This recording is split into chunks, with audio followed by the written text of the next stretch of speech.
Olá, seja bem-vindo ao FURB Pesquisa, o nosso espaço de bate-papo sobre o conhecimento produzido aqui na universidade. No programa de hoje, a gente vai conhecer uma pesquisa de mestrado em administração que investigou questões relacionadas ao equilíbrio entre vida pessoal e profissional entre as mulheres que trabalham no setor de tecnologia da informação. Quem conversa com a gente sobre esse assunto é a pesquisadora Nicole Cristina Rodrigues, que é mestre em administração. Bem-vinda, Nicole, muito obrigada pela presença. Obrigada, Camila. Obrigada pela oportunidade. Eu gostaria que você começasse nos contando um pouquinho da tua trajetória, então, profissional, acadêmica, de que forma essa trajetória te trouxe até aqui o PPG-AD. A minha formação ela é pura em administração. Logo que eu saí do ensino médio, já fiz o técnico em administração no SEDUP, fiz a faculdade em administração com habilitação em RH e depois vim para o mestrado. A minha trajetória profissional ela também é relacionada a pessoas, gestão de pessoas. Eu trabalhei 13 anos, 15 anos mais ou menos em áreas de recursos humanos, em algumas multinacionais, em empresas da região. Isso me leva ao interesse em pesquisar sobre pessoas e não sobre empresas.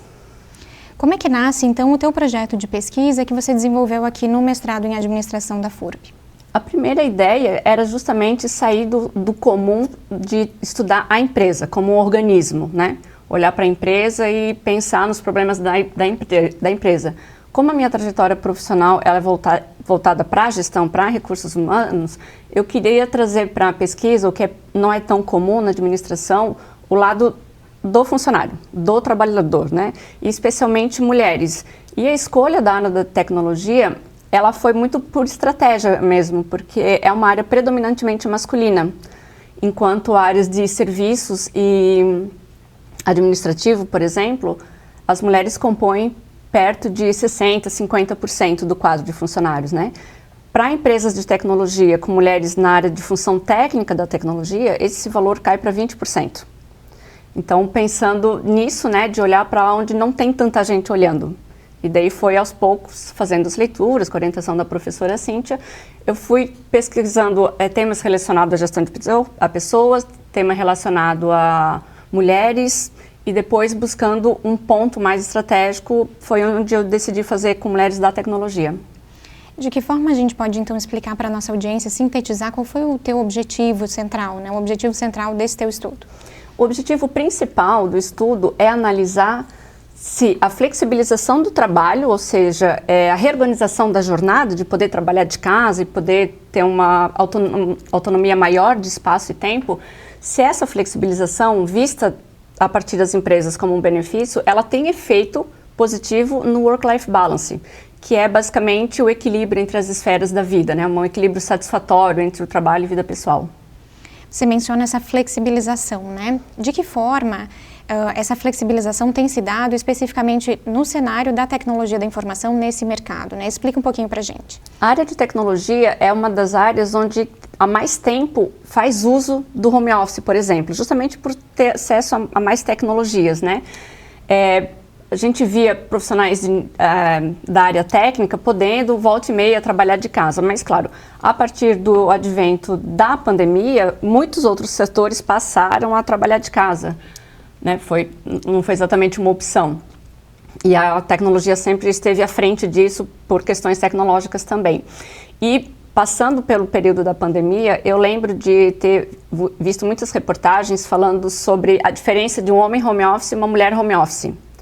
Né? O desempenho na época para homens teve um aumento de produtividade, talvez de homens trabalhando de casa, mas o que a gente ouvia na época e o que os estudos indicam na época é uma sobrecarga de trabalho para as mulheres que fazem home office.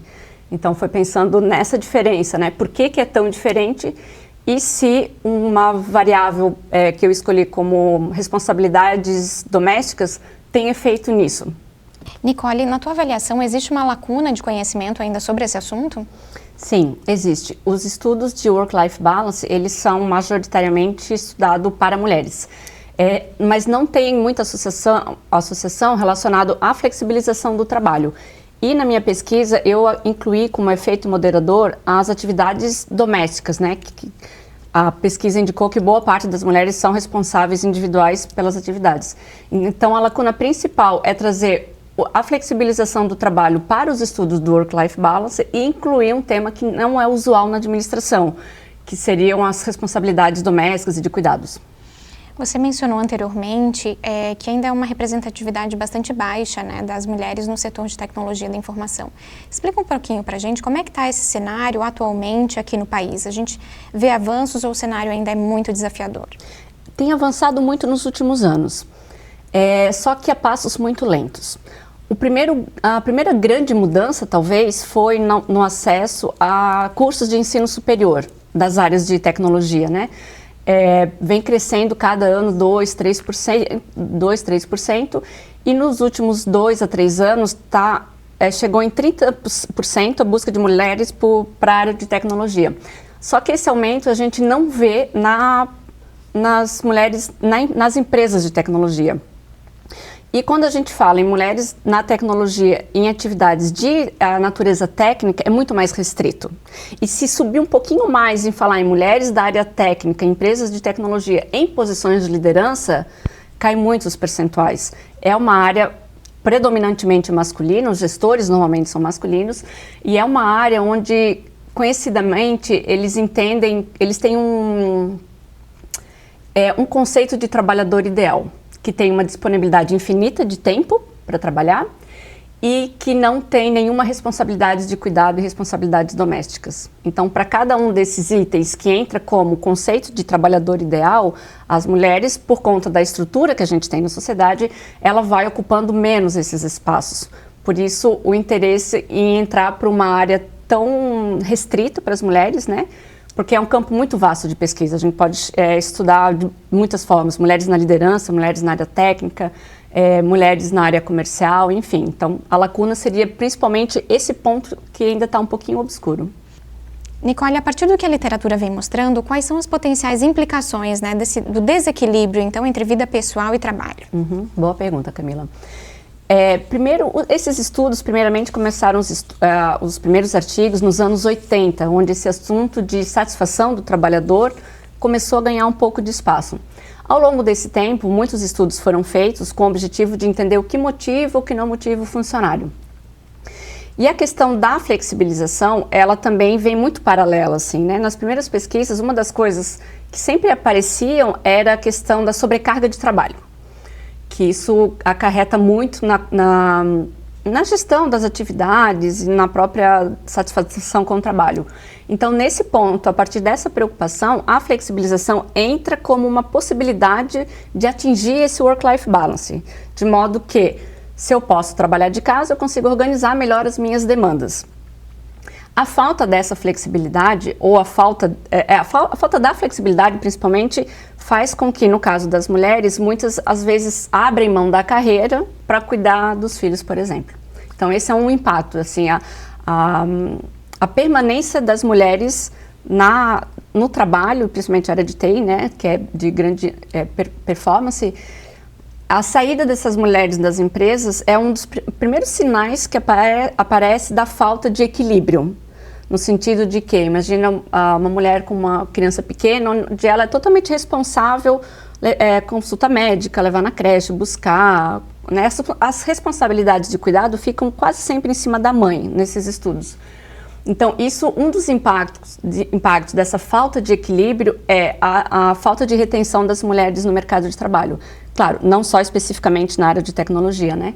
Mas a área da tecnologia, ela é conhecida por muita pressão, uma velocidade muito intensa. Então, esse seria um dos pontos. E o segundo ponto, acho que é o que mais preocupa, é que na falta de um certo equilíbrio, o trabalhador, ele tende a buscar outras alternativas, outras empresas. Às vezes muda de área, porque acha que é da área, às vezes muda de setor, que pode ser de chefe, ou então muda de empresa, né? A gente ouve muito e vê muito nas pesquisas jornadas de trabalho de 12, 14 horas.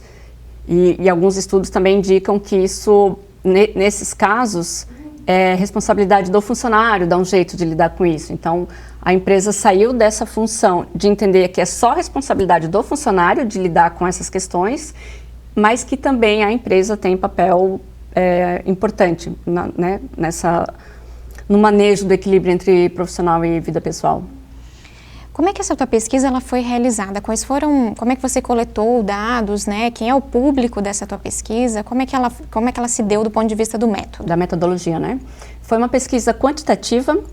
As respostas foram a partir de uma escala já validada na academia e foi feita via formulário, Google Forms mesmo. Eu fiz a primeira busca, né? Os primeiros contatos foram em grupos de mulheres da tecnologia em redes sociais, Instagram, Facebook e LinkedIn.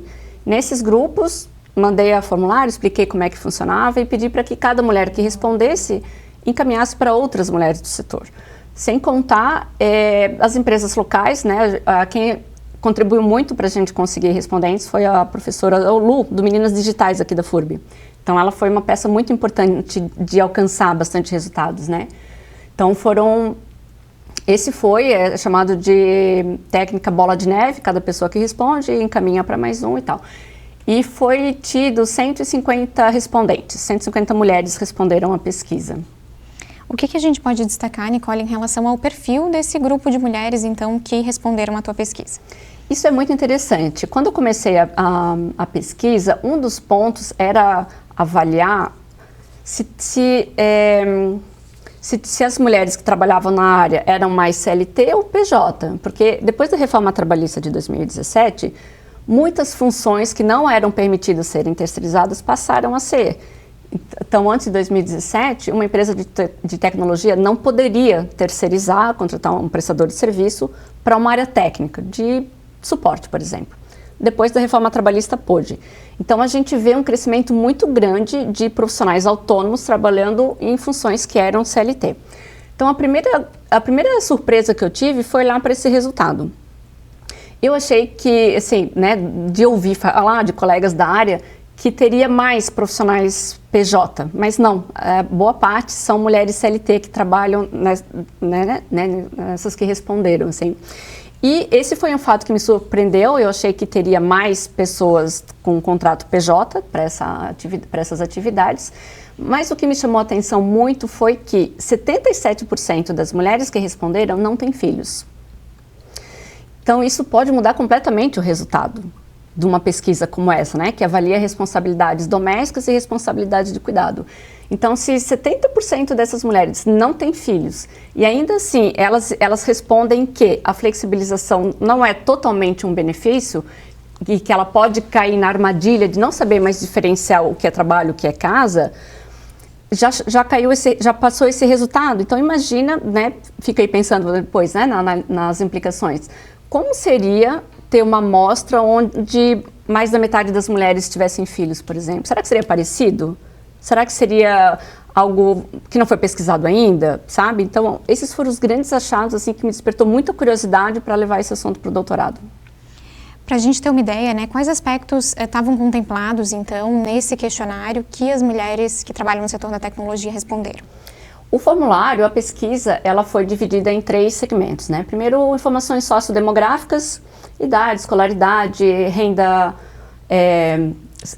salário individual, salário familiar, idade de criança, se tinha algum dependente com uma necessidade especial, por exemplo. Então, essas foram as questões para entender quem são essas mulheres que responderam às perguntas, né? Como que elas são? Quais são os grupos aos quais elas pertencem?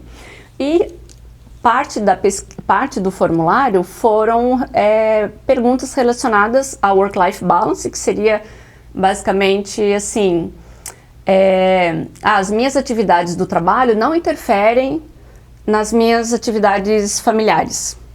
Algumas, né, para entender a percepção de tempo, de espaço, e tinha o inverso também, porque quando a gente fala em work-life balance, é avaliado não só o transbordamento da esfera profissional sobre a pessoal, mas o inverso também, o pessoal para o profissional, principalmente mulheres que nos estudos indicam sempre serem mais responsáveis pelos cuidados e responsabilidades domésticas, né? Então as perguntas de work-life balance era basicamente isso. O meu trabalho atrapalha minhas atividades familiares e o contrário. E as minhas demandas familiares chegam a comprometer o meu desempenho no trabalho? Então, isso foi o que a gente buscou para entender sobre o work-life balance. E para as perguntas de flexibilização do trabalho, que é uma dos conceitos desenvolvidos na minha pesquisa, era o quanto isso traz de fato benefício para cada pessoa. Esse foi um dos resultados mais interessantes, porque apareceu o que é chamado de paradoxo da flexibilidade. No sentido de que eu tenho flexibilização do trabalho, mas eu tenho medo de acessar esse benefício, porque isso pode comprometer a minha progressão de carreira. Porque tem a ver com aquele trabalhador ideal, de tempo disponível infinito e livre de responsabilidades de cuidado. Então, ao mesmo tempo que as mulheres se beneficiam da flexibilização do trabalho, elas também temem que isso comprometa a carreira delas, justamente por uma visão muito masculina nessas empresas.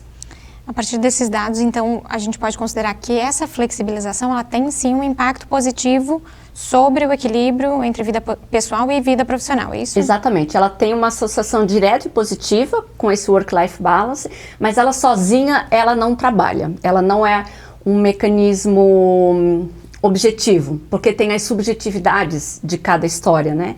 Então, sim, eu se tenho uma empresa e quero colaborar para o work-life balance da minha equipe, a flexibilização ela é uma boa estratégia, mas eu tenho que entender quem são essas pessoas e como é a cultura da empresa.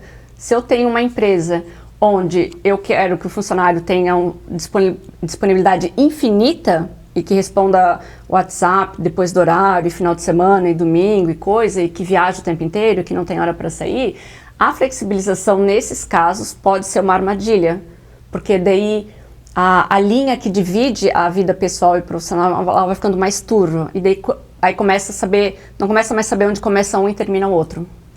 É interessante como essas questões, como o mundo do trabalho de forma geral reflete, querendo ou não, as desigualdades que estão presentes na sociedade, Sim. né? A questão da carga de trabalho doméstico também foi uma das variáveis que você incluiu ali na sua análise, né? Sim. O que a gente pode dizer em relação a esse cenário, né? Mulheres que têm um trabalho flexível, mas que ao mesmo tempo têm uma carga muito grande de trabalho doméstico, de deveres de cuidado. Mais da metade das mulheres são responsáveis sozinhas pelas responsabilidades domésticas, né, e de cuidado. Dessas que têm maior parte das responsabilidades sozinhas, ela tem um work-life balance menor, mesmo com a flexibilização do trabalho. Para as mulheres que têm essa atividade de responsabilidade doméstica feita por outra pessoa, é um outro resultado, porque daí não chega a ser algo que toma o teu tempo, então a flexibilidade tem um resultado ainda diferente para essas pessoas. E para quem tem responsabilidades domésticas divididas com o companheiro, companheira, ele também varia o tanto de work-life balance, né? Então a gente vê que para cada extrato é um resultado diferente. E a questão da estrutura do mundo do trabalho, né? Tu comentou inicialmente na pergunta. Isso faz todo sentido, porque a nossa vida é organizada a partir do trabalho. A hora que acorda, que dorme, que almoça, que leva criança, tudo gira ao redor do trabalho. Então eu não posso estudar o trabalho ou entender a importância das empresas na sociedade sem olhar para o efeito que isso dá na vida pessoal das pessoas. Porque tá ligado? Todas as grandes transformações do mundo do trabalho também trouxeram transformações no cotidiano, né? Então não dá para olhar só para dentro da empresa. Embora a empresa se preocupe com esse work-life balance, ela não pode ficar isolada entre as paredes dela. Ela tem que olhar para além do que acontece nas empresas, né, dentro das paredes. Daí a importância também de as empresas, de qualquer setor, conhecer o perfil do seu profissional. Exatamente. Isso é o que a gente mais percebe, porque nas pesquisas, eu trabalhei em RH, então posso dizer com autoridade, as pesquisas basicamente são muito limitadas ao que acontece dentro da empresa.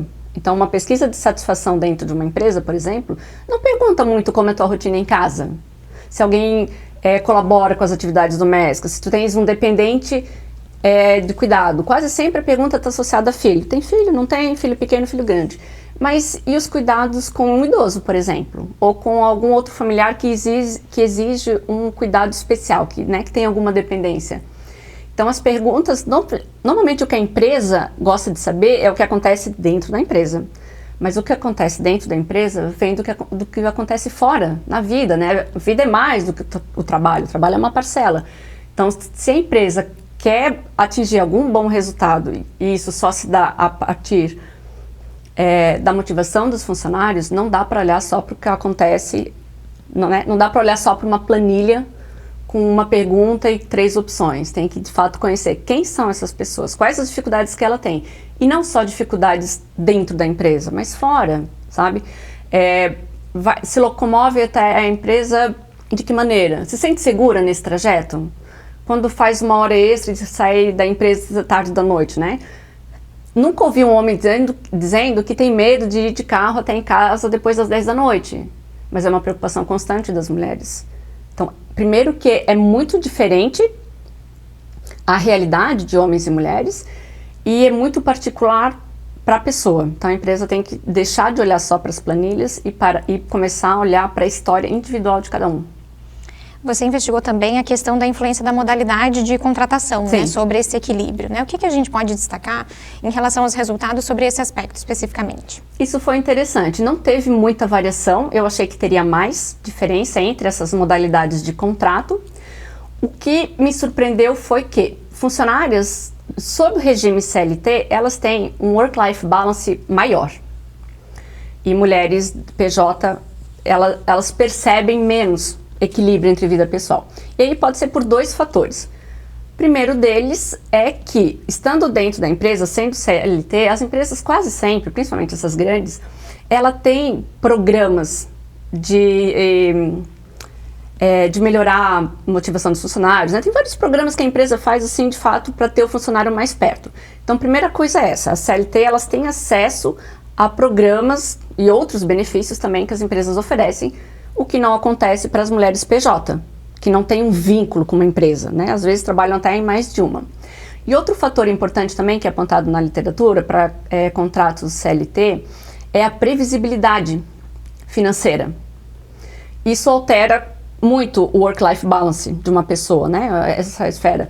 Porque o CLT tem muito mais garantias sociais do que um PJ, mesmo que a renda do PJ seja levemente maior. Então, esses são os 2 fatores que o resultado trouxe. Assim. Mulheres CLT têm uma percepção maior em relação a esse equilíbrio do que as mulheres PJ, e as razões são essas. Primeiro, o acesso a programas de work-life balance, e segundo, a previsibilidade, a segurança social que tem numa empresa, por exemplo, sabe? Aí a gente vê que o PJ, ele tem sido mascarado, né? Quase que um trabalho deveria ser feito CLT, mas ele foi mascarado, às vezes, por uma facilidade contratual da empresa. E a gente vê esses resultados nesse sentido, assim, a pessoa, vou fazer o teu contrato PJ para te ganhar mais, mas isso vai trazer uma insegurança maior para quem trabalha, porque não tem previsibilidade contratual. A partir de todas essas conclusões e na tua avaliação como pesquisadora e como alguém que já trabalhou com RH, né, por tanto tempo, o que essas empresas, especificamente no setor de tecnologia de informação, poderiam implementar, quais medidas, né, poderiam favorecer, então, esse equilíbrio entre vida pessoal e profissional no âmbito desse mercado que, então, oferece essa flexibilização? Isso é interessante. Basicamente, a nossa pesquisa na área de administração, ela sempre vai olhar também para implicações práticas, né, gerenciais. Então, uma das coisas que eu recomendaria, que coloquei na pesquisa sobre implicação prática, é primeiro ouvir o que os funcionários têm para dizer. E não ouvir a partir de 4 opções de um formulário. Ouvir o que ele tem para dizer de verdade, assim. Se eu mando um formulário para o funcionário com uma pergunta e 4 opções, eu estou limitando a percepção dele. Então, ouvir o que a pessoa tem a dizer. Segundo, qual é a vida dessa pessoa fora da empresa? E entender, e claro, e deixar muito claro, isso acho que é as coisas mais básicas e a gente não vê muito acontecendo. Deixar claro quais são as expectativas de performance e limitar, deixar mais claro os limites de trabalho. O teu horário é até 18 horas, então não tem que mandar mensagem depois das 18 horas, sabe? Ou então fazer um combinado. Essas pessoas podem estar disponíveis depois do horário, outras não podem, enfim. Então essas são as grandes coisas, e elas não são nem grandes descobertas, né? São coisas que a gente vê nas pesquisas já desde muito tempo, e são coisas que são um problema há muito tempo, e agora na pesquisa a gente vê como ainda não chegou no ponto ideal, que é o que acarreta na dificuldade de equilibrar as esferas da vida. A gente sabe que o processo de pesquisa ele é muito satisfatório, mas também muito trabalhoso, né? Quais você considera, Nicole, que tenham sido os maiores desafios desse processo? É difícil, viu? Chegar nessas mulheres é muito difícil. Não no sentido de acesso, né? Tive uma colaboração muito importante, assim, todas as mulheres com quem eu conversei se dispuseram a participar. Só que é um público muito pequeno. Se eu tenho 20% das mulheres que trabalham na área da tecnologia em atividades de natureza técnica, então a minha população já é muito pequena. Então eu não tenho assim milhares de pessoas para fazer contato, né? Então a primeira dificuldade é chegar nessas mulheres porque justamente são poucas. Então isso é uma coisa que a pesquisa já traz, né? É o tipo de resultado que não aparece na estatística, mas que diz muito sobre a pesquisa. Poucas mulheres responderam porque são poucas que são da área. E a outra dificuldade, eu acho que é a dificuldade teórica mesmo, né? São 3 grandes assuntos para investigar, entender desde quando ele foi estudado, como aconteceu a evolução dos estudos do Work-Life Balance, como que a administração vê assuntos em gestão de pessoas em relação a esses assuntos que não são relacionados diretamente ao lucro. Então a pesquisa ela se torna grande e cansativa por causa da importância que tem, sabe? E do quanto a gente se compromete com o resultado, né? Então, desde quando eu escolhi o tema da pesquisa do mestrado, eu já sabia que eu queria continuar esse tema no doutorado. Então, eu fiquei muito contente, a professora Cíntia foi essencial nesse sentido de me guiar, ó, esse assunto aqui tem a ver com o teu perfil e a gente pode desenvolver no doutorado. E a dificuldade é tremenda, a dificuldade de pesquisas, de modo geral, são difíceis, né? O tempo do mestrado é muito curto também, mas ainda assim, eu fiquei muito satisfeita com os resultados da pesquisa. Para a gente finalizar, Nicole, quais seriam então os próximos passos para aprofundar esse conhecimento, né, que você pretende então concretizar no doutorado? Para o doutorado, eu pretendo manter o Work-Life Balance, né, o que a academia entende disso, mas eu quero incluir uma abordagem mais crítica, no sentido, talvez, de que a empresa busca atingir esse equilíbrio não de forma genuína para o equilíbrio do funcionário, mas por acarretar em diferença de lucro, diferença de resultado, né? Então, a minha abordagem para o doutorado, eu vou ser um pouquinho mais ousada e vou fazer uma pesquisa mais provocativa, nesse sentido de saber, a empresa se preocupa, se interessa genuinamente pelo work-life balance das pessoas ou não? Ou é só uma forma de chegar no resultado, né? Então, vamos ver como é que vai ser o doutorado.